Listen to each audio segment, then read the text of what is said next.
Again, Lanita Ellis with Becoming New Again Weight Loss. I'm doing food prep, so I've been doing a bunch of videos today. Today I've had the time to actually get to some of them. So I took some of my ground beef that I had portioned out earlier, and it's still frozen, but that's okay because I'm not going to cook this until later. This is actually tonight's meal. I have a tomato. It's actually starting to go bad, so I want to get it cooked. And so I'm going to take off the top icky part because I'm a weird food person, and if something's icky, I can't eat it.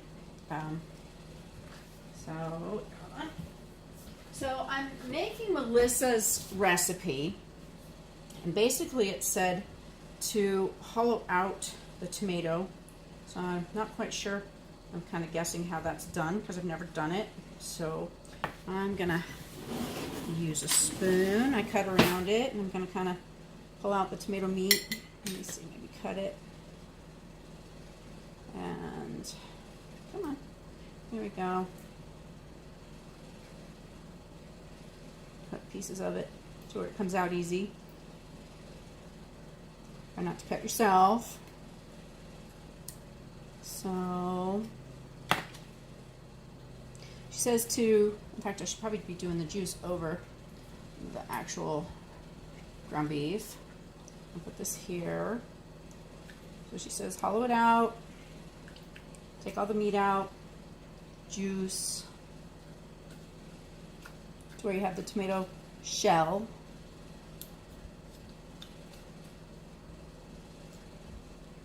Put the juice in there, got the tomato shell.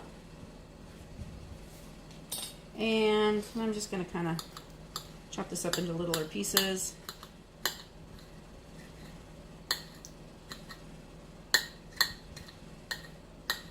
I know Melissa's probably cringing as she's watching me use my knife on my plate instead of on the chopping board, because she seems to be like she's a chef and probably knows what she's doing, and I am not.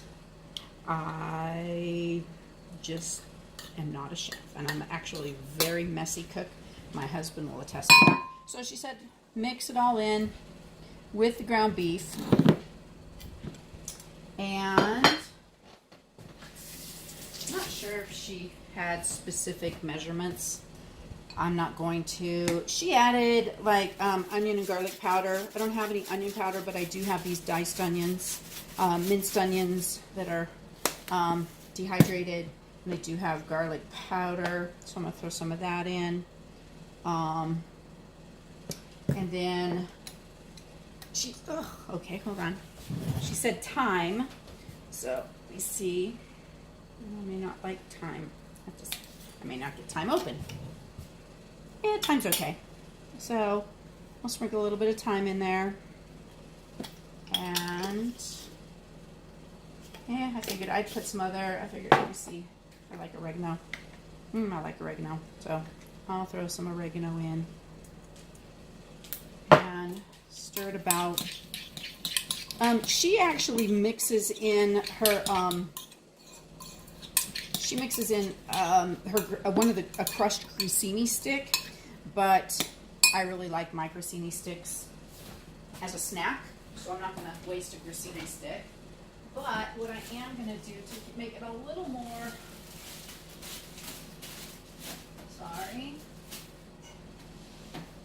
just a little more moist, is I'm going to take a couple teaspoons of my tomato mixture, because we're allowed a cup of tomato, and I'm not sure that that's a full cup. So I'm just going to take a little bit of my tomato mixture. This mixture I made up the other day. I made a video of it. I took, you can take like crushed tomatoes and diced tomatoes and a little bit, and a little can of tomato paste, put it all in a container, and you can use a half a cup of it to mix with your protein to make like a chili. You can mix Italian seasonings in to make it more like a mock spaghetti. You can mix cumin and things like that in to make it more of a chili. So anyway, mix this up a little bit. I'm going to add some salt to it. I use a lot of salt in phase 2. My body really craves it. So then I'm going to stuff the little guy. with the goodies. And it looks like I might have too much. So then I'll just kind of warm it up on the side. Get as much in there as possible. Shove it all on down. So I'll just have some extra.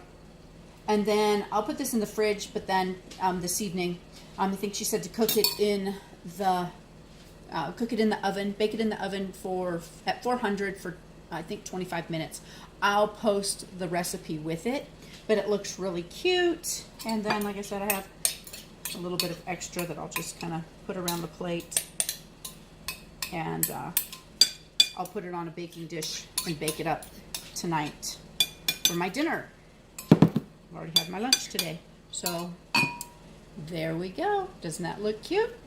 So this is our stuffed tomato, beef stuffed tomato, and that's a phase 2 recipe. And hope this helps to get you creative and get you cooking. And I'll see you on the next video. Have a great day. Bye.